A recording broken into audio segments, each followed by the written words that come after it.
Hai, selamat pagi teman-teman kelas 5 di seluruh Nusantara. Gimana kabar kalian? Semoga kalian sehat selalu ya, agar bisa belajar baik hari ini.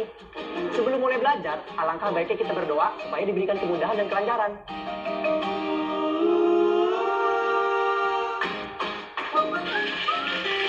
Teman-teman, kalian sadar nggak kalau alat transportasi itu sangat memudahkan kita untuk berpindah dari satu tempat ke tempat lainnya.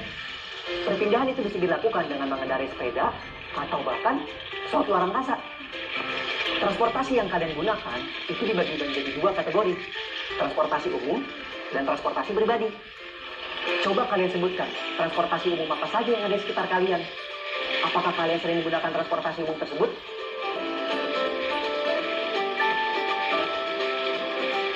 Coba kalian tulis jawabannya di buku kerja kalian masing-masing ya.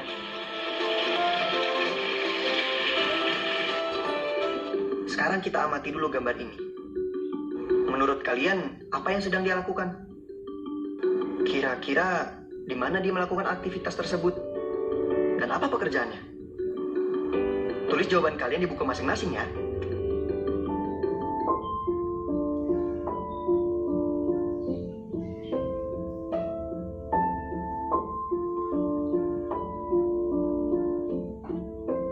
Anakku, malam ini ayah terlambat pulang saat hari jadimu menjelang. Ayah masih menunggu kereta panjang yang menembus malam mengantar penumpang. Ada kereta yang masih kutunggu. Ia terlambat sampai di stasiun Tugu. Sebuah kecelakaan di perlintasan tertentu menghambat laju kereta itu.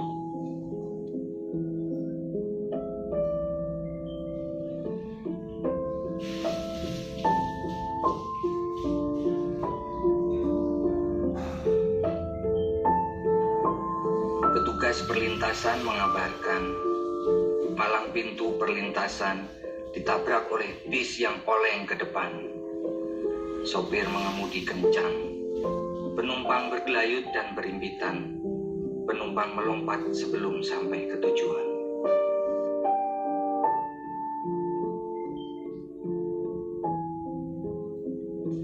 Kamu mungkin bertanya, kereta yang terlambat kedatangannya. Tapi mengapa aku kena getahnya?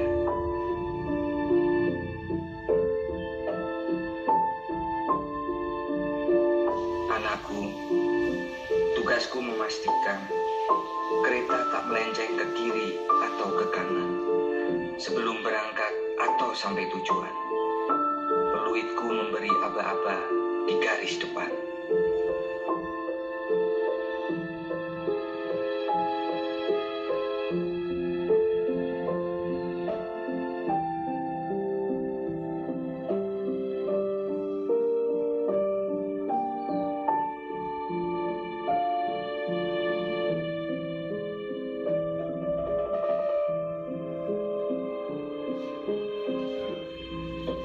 Baiklah, kukisahkan padamu.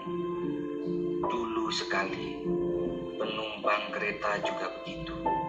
Mereka memenuhi lorong-lorong hingga pintu. Keselamatan hanya dianggap angin lalu.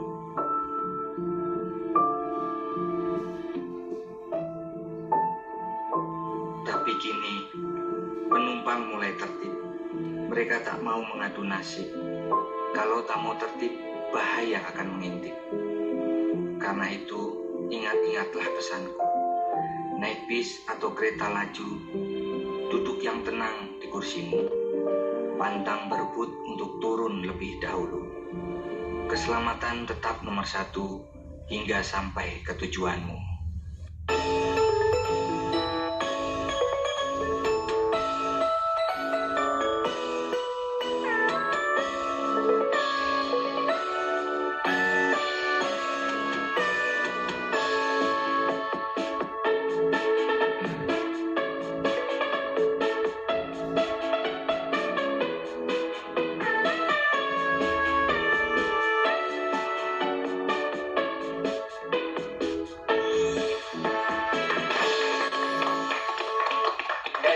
Bismillah.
Setelah mendengar puisi kisah petugas pengatur garis keberangkatan kereta tadi, sekarang saatnya kalian menjawab soal-soal berikut.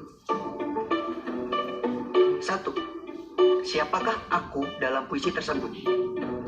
Kedua, untuk siapa puisi itu ditujukan? Ketiga, mengapa penulis puisi terlambat pulang? Keempat, apa yang terjadi di perlintasan kereta itu? Kelima, apa tugas penulis puisi? Dan yang keenam, bagaimana pesan berkendara yang disampaikan oleh penulis puisi? Ayo, tulis jawabannya di buku masing-masing ya. Kata baruku. Stasiun. Tempat menunggu bagi calon penumpang kereta api dan tempat perhentian kereta. Perlintasan. Persilangan antara jalur kereta api dan jalan, baik jalan raya ataupun jalan kecil lainnya. Palang. Batang kayu atau bambu atau besi yang dipasang melintang pada jalan atau pintu untuk mencegah orang menyeberang sebelum waktunya. Lorong. Jalan kecil antara kursi kanan dan kiri atau gerbong yang satu dengan lainnya. Teman-teman, tentu kalian pernah bermain teka-teki silang kan? Hari ini aku akan mengajak kalian untuk mengisi teka-teki silang yang berada di sampingku ini. Aku bacakan pertanyaan pertama ya. Pengatur perjalanan kereta meniup ... untuk memberi aba-aba kepada kereta api yang akan berangkat. Kira-kira kalau kita punya 6 kotak yang harus diisi satu kata berisi 6 huruf, apa ya jawabannya? Benar, jawabannya adalah peluit. Sekarang kita lanjut ke soal nomor 2. Kita punya 6 kotak menurun. Dahulu, penumpang berdesak-desakan di titik hingga pintu kereta tanpa memperhatikan keselamatannya. Kira-kira apa ya jawabannya? Kita sudah punya huruf L nih di depan katanya.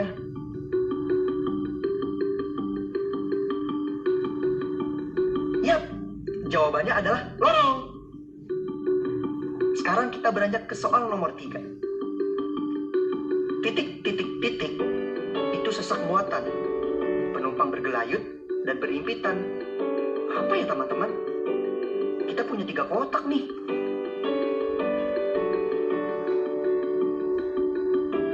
sekali. Jawabannya adalah bus. Soal nomor 4. Kereta api terlambat sampai di titik-titik-titik tubuh akibat kecelakaan yang terjadi di perlintasan.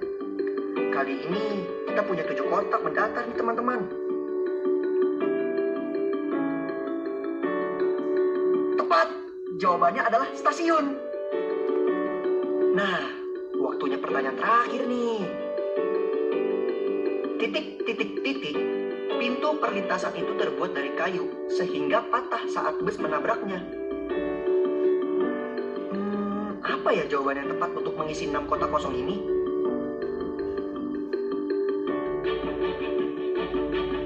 Benar, jawabannya adalah palang. Hebat, sudah terisi semua kotak di teka-teki silang ini. Kalian pintar.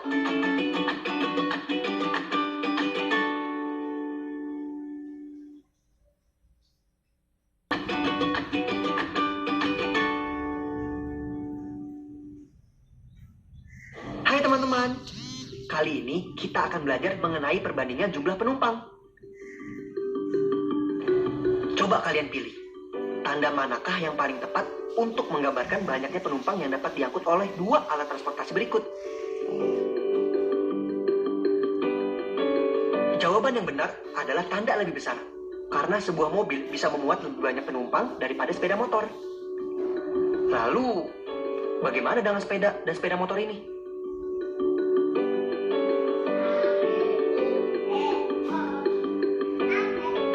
Jawabannya, sepeda dan motor sama-sama hanya bisa diisi paling banyak 2 orang saja. Ingat, tidak boleh lebih dari 2 orang ya. Karena akan bahaya sekali apabila diisi lebih dari 2 orang. Sekarang, bagaimana dengan becak dan mobil di layar?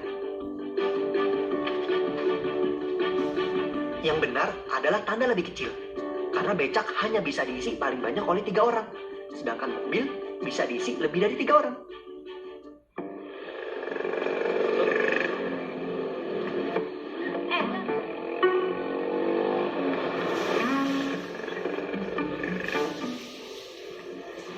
Don, kenapa kamu melamun? Aku tidak melamun.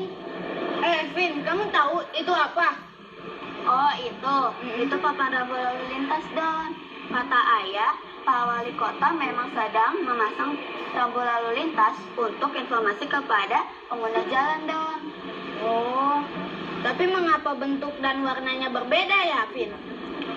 Oh, bentuk dan warnanya itu disesuaikan dengan fungsinya, Don. Di Indonesia ada 2 bentuk macam rambu lalu lintas. Yang ke satu ada lingkaran dan yang kedua ada segi 4. Papan rambu lalu lintas berbentuk segi 4 digunakan untuk membuat rambu peringatan dan rambu petunjuk.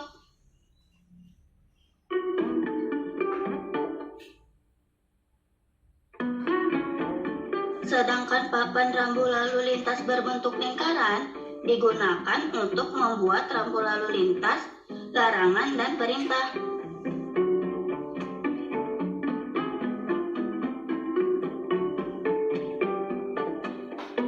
Oh, berarti pelajaran geometri yang ada di matematika itu berguna di bidang transportasi ya, Vim? Tentu saja, Don. Matematika itu sangat dekat dengan kita. Oh, aku baru paham ini, Vim. Aduh, gimana sih, Don? Ketinggalan kamu. Setelah mendengarkan cerita Vina dan Doni, sekarang ayo kita coba menjawab soal-soal berikut. Coba tebak, nama dari alat transportasi ini apa? Iya, benar. Ini adalah bus. Bagaimana dengan ini? Apa nama transportasi ini? Benar. Ini adalah angkot. Kalau di Jakarta namanya angkot. Apakah berbeda di tempat kalian? Kalau transportasi ini, apa namanya? Benar, ini adalah kereta api. Nah, setelah berhasil menebak nama-nama transportasi umum yang ada di layar tersebut, apakah ada yang bisa menebak menyerupai bentuk bangun ruang apakah bentuk ketiga transportasi tersebut? Ya, kalian hebat. Kendaraan-kendaraan ini menyerupai bangun ruang balok. Masih ingat dengan pelajaran kemarin kan? Sekarang, coba kalian tulis di buku kalian tentang bangun ruang balok dan tambahkan sedikit cerita tentang kalian menggunakan kendaraan yang menyerupai balok tersebut.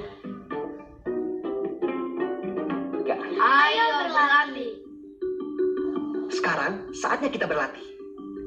Coba kalian perhatikan gambar terowongan beserta rambu lalu lintas yang ada di layar. Ada yang tahu apa arti dari rambu lalu lintas tersebut? Benar sekali. Rambu itu artinya kendaraan dengan tinggi lebih dari 3,4 meter dilarang melintas. Sekarang kalian perhatikan gambar 3 kendaraan di layar. Kendaraan nomor berapa yang tidak diizinkan masuk terowongan yang berada di layar?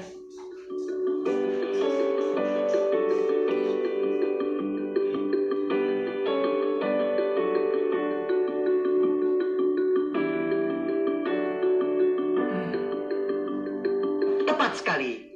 Kendaraan nomor 1 tidak bisa melewati terowongan karena memiliki tinggi lebih dari 3,4 meter. Apabila dipaksakan masuk, terowongan bisa tertabrak dan hancur. Refleksi. Nggak terasa ya, Kak Agung sudah menemani teman-teman pada kegiatan belajar hari ini. Karena sekarang kita sudah ada di penghujung waktu.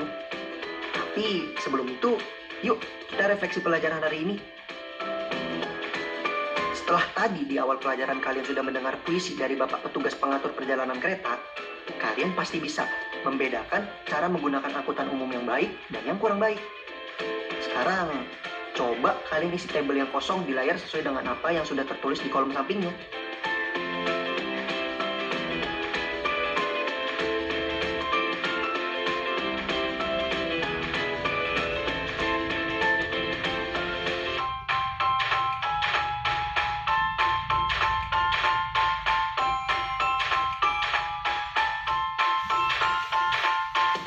Nah, ini dia jawabannya teman-teman.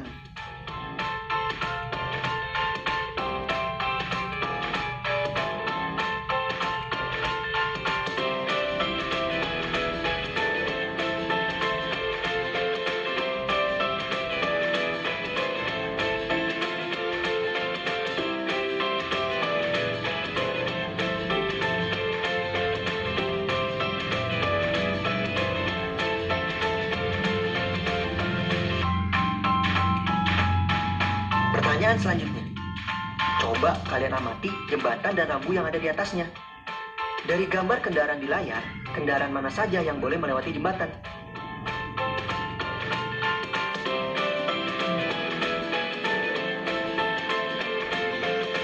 Jawabannya adalah kendaraan C boleh melewati jembatan, sedangkan kendaraan A dan B tingginya melebihi 2 meter, sehingga tidak diperbolehkan lintas jembatan.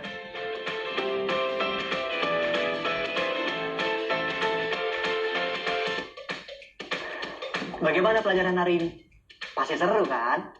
Semoga ilmu yang kalian dapatkan bisa berguna dan bermanfaat buat kalian ya. Dan jangan lupa di-review bersama orang tua atau wali kalian di rumah ya. Sampai jumpa lagi. Dadah!